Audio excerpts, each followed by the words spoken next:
Hi there, this is Teri from stampinmagic.com. Welcome back to my channel. Today's project is this beautiful diamond fold card. It folds flat to fit inside an envelope, but it bounces back up to display its beautiful shape. It's quite difficult to show you this with an overhead camera, but hopefully you get the idea. I added some panels on the reverse so you're able to write a message, and decorated this with some die cuts. So let's get started. I have a piece of Merry Merlot cardstock and I'm going to score this using my Simply Scored tool. Now this measures 10 inches by 5 inches. You can make this card in more or less any size. All you need to remember is that your length needs to be double the width of the card that you want to use. I'm going to create a 5-inch squared card, so therefore my length is 10 inches by 5 inches. Now, whatever length your cardstock is, your first score line is at the halfway point. So mine is 5 inches. And then that first panel you want to halve again. So I'm scoring at 2.5 inches. Now you want to mark the large square panel on the top at the halfway point on the 3 sides. So again, I'm going to make a mark just by pressing my stylus into the cardstock at the 2.5 inch point on each of those edges. Now, as I've got my Simply Scored board out, I'm going to finish the scoring first before I start cutting. So the marks you made at the halfway point on that top panel, you want to score from each of those side marks down to the start and the end of that lowest scored line, and this will create a large cross through the middle of your card. Sounds more complicated than it is. On my Simply Scored board, I've marked one of the grooves just by using a permanent marker, and I'm going to use that and align the 2 points that I want to score between with that marked groove. So I'll do one side and score it, and then I'll repeat the same thing for the other side, again aligning those 2 points with that marked groove and then scoring between them. And you can see the large X now going through the middle of my cardstock. And now we're going to cut the point at the top of the card to make the diamond shape. Now, as we aligned those 2 points to score between with the Simply Scored board, I'm going to do a similar thing with my guillotine blade and align the 2 points, so that's the top edge, the center of the top edge, down to that 2.5 inch mark that we made on the side edges. And then I'm going to cut. I prefer using a guillotine over a trimmer because you get a much cleaner edge when you cut, but there's no reason why you can't do this with a trimmer. Just align those points with the cutting groove on the base of your trimmer. This is what your cardstock should look like after it's been cut. The next thing to do is to fold it on the scored lines. Now you want to concertina the bottom 2 score lines. So the first one is a valley fold and the second one is a mountain fold, and just reinforce each of those with your bone folder. The diagonals need to be folded in both directions, so fold one way and reinforce with your bone folder, and then fold them back on themselves and reinforce again. Now your card will want to fold in the correct way, but basically to help it, all you need to do is press in on that top score line and bring the point, the bottom point of that diamond downwards. And then once you're happy with the shape, reinforce with the bone folder. Now to start decorating the card. The deer that I cut is actually 4 layers. You've got the top glitter layer and then 3 cardstock layers underneath, all in Tranquil Tide. The glitter paper that I'm using is the Joyous Noel Glimmer Paper. Now this comes in a 6-inch stack of 24 sheets. You get Tranquil Tide, Merry Merlot and copper coloured sheets. I'm going to use one of the Tranquil Tide sheets and I'm going to back this first of all with some of our multi-purpose adhesive sheet. Now the Tranquil Tide Glimmer is 6 inches by 6 inches, but I've cut the multi-purpose adhesive just slightly smaller than that, so it's just easier to apply to the back. Hopefully I won't get any overhang. So all you do is remove the backing from that multi-purpose adhesive sheet, trying not to touch the glue too much, and I just remove it about halfway and then fold it back so I can still hold the sheet. And then carefully apply that to the back of the glimmer paper. This makes it so much easier to adhere these intricate die cuts to a project. You don't have to mess around with any type of wet glue to get them, to stick. The die cuts I'm using are all from the Detailed Deer Thinlits dies. And just to mention here that Stampin Up are now producing a different type of glimmer paper. This no longer has that plastic sheeting on the back, so it's much easier to cut. Although in saying that, you still want to run it through a couple of times in the big shot because the antlers are so intricate. You want to make sure that all of it's cut.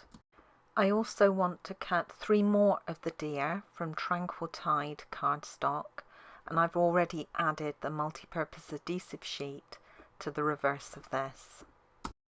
For the front panels, I'm using one of the Layering Squares scalloped square dies, the largest one, to cut out a piece of copper foil. I'm also using some of our Joyous Noel Designer Series paper. This has copper foiling on it. I've cut that to size already because it's just a straightforward square and the pattern has no design orientation. It was just straightforward to do. But you could use the largest of the plain square dies to cut that out. These 2 pieces can then be layered together. As usual, I'm using Tombow multi-purpose adhesive to do this.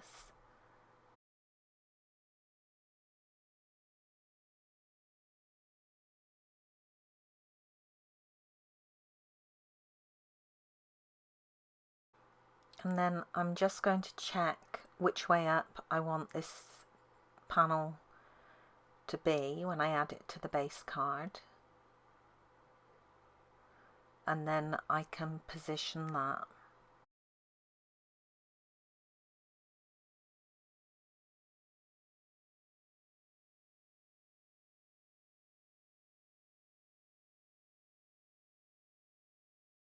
I'm going to change my design just slightly for this new card.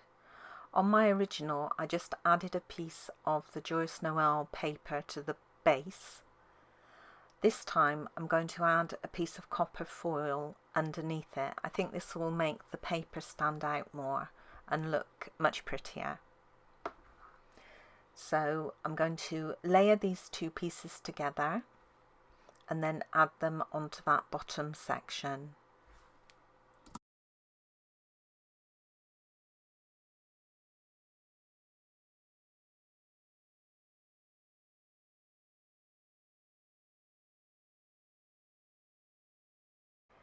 Now for the back panel, I have a square of Tranquil Tide and also a square of our normal weight Whisper White cardstock, and I'm going to layer these both together and then position them onto the back.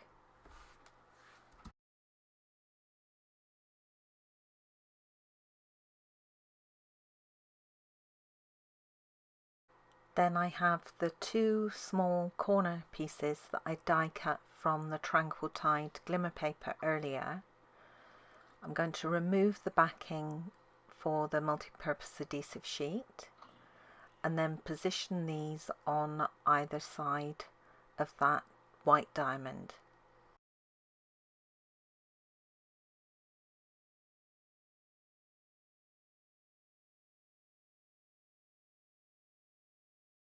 Now sometimes when using the multi-purpose adhesive sheet, your die cut might not be cut all the way through. If you check the reverse, you can see this after it's been die cut. What I would normally do, although I forgot in this instance, is run my die through the Big Shot again, but upside down. So you've got the paper, the cardstock is still in the die, but you've got the die and then the card and then your acrylic plate. If you run it through again, that should cut through the waxy paper on the back of the multi-purpose adhesive. Now I'm starting with my plain Tranquil Tide deer, and I've removed the backing from one of them, and then I'm just aligning the shapes together to stack them, and I usually start as close to the more intricate part of the die cut as I can get. So in this case I'm lining up the nose and the ear and the front of the body of the deer, and then you'll find that most of the time everything else sort of aligns itself, so it's not difficult to stack these on top of each other even when you've got a very intricate design.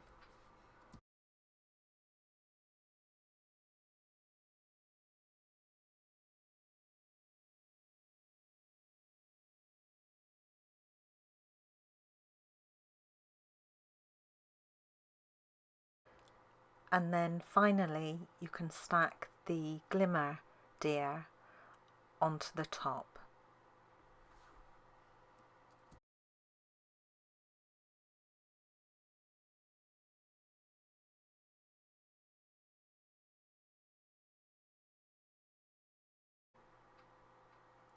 Then when you have your little stack of reindeers complete, decide where you want to position it on the front of your card base. Peel off the final backing of that multi-purpose adhesive sheet and then stick it down.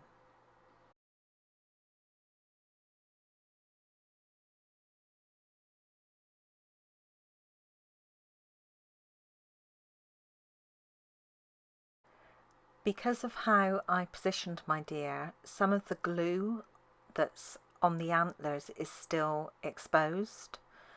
So to remove the stickiness from this, I'm just dabbing it with my embossing buddy. Just making sure I've got every little bit of it, and then I'll remove the excess talc from that embossing buddy with my little brush. And you're good to go. Finally, the only thing remaining to be done is to glue the base section. You have a triangular shape at the bottom, and that shows you where to put your glue. Once you've added it, fold the base upwards and press down on that glue, and then it will be in the perfect position.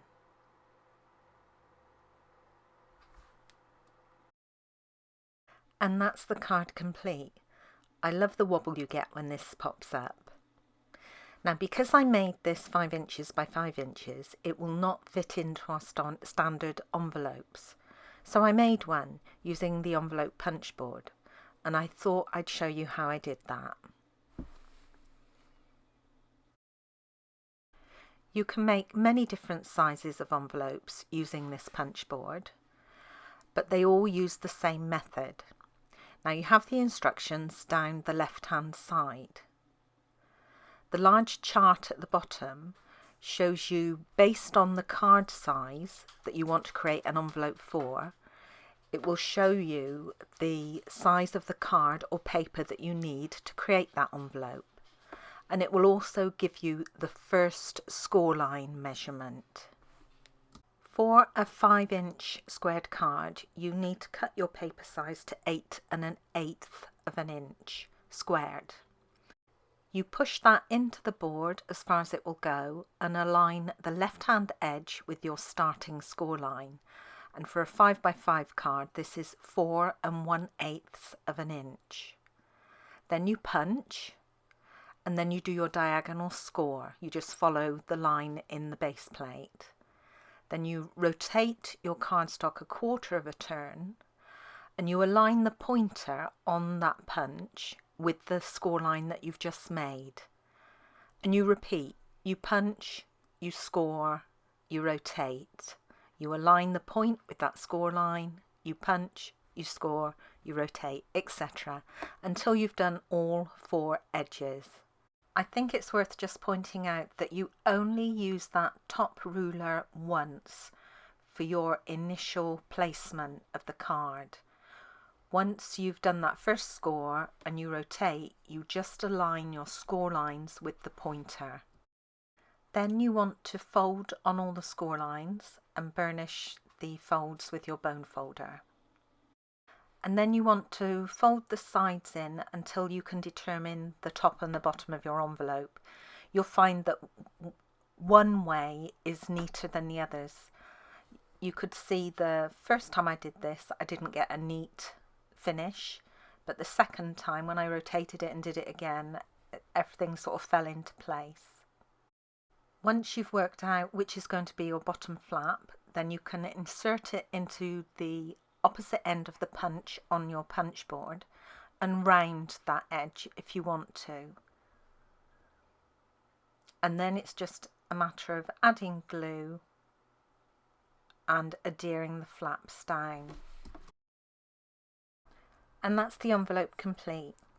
You can see how quick and easy they are to do using this board.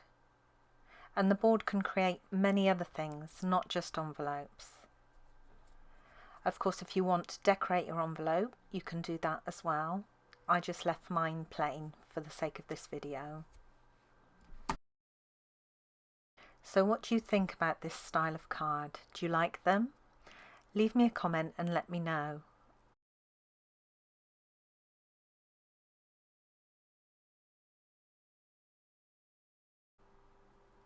And here are the 2 cards together.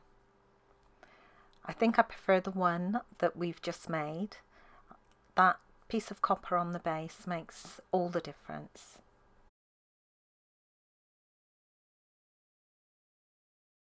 Thank you for joining me today. I hope you enjoyed this project. If you did, please give it a thumbs up and don't forget to subscribe and hit that notifications bell so you don't miss out on any future videos. Bye for now.